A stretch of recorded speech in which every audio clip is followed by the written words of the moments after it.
नमस्कार, मी अश्विनी. मी आज तुम्हाला शेंगदाण्याची चटणी करून दाखवणार आहे. त्यासाठी मी 1 वाटी शेंगदाणे घेतलेत बघा.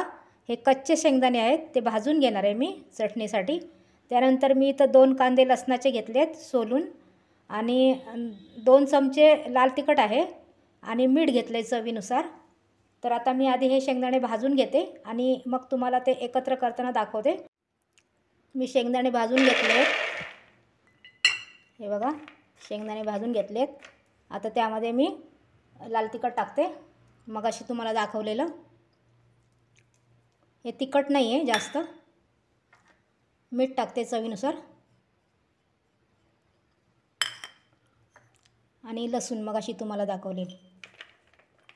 आता हे सर्व मी मिक्सरला लावून घेते आणि मग तुम्हाला दाखवते. वाटून झाली बघा शेंगदाण्याची चटणी, मस्त झाली एकदम. खूप छान चविष्ट झाली आणि अशी थोडीशी जाडसरच ठेवा, एकदम बारीक करू नका, मग खूप छान लागते. आणि तुम्हाला कशी वाटली रेसिपी माझी शेंगदाण्याच्या चटणीची ती मला कमेंट करून नक्की सांगा. आणि जर माझे व्हिडिओ तुम्हाला आवडत असतील तर लाईक करा, शेअर करा आणि सबस्क्राईब करा. धन्यवाद.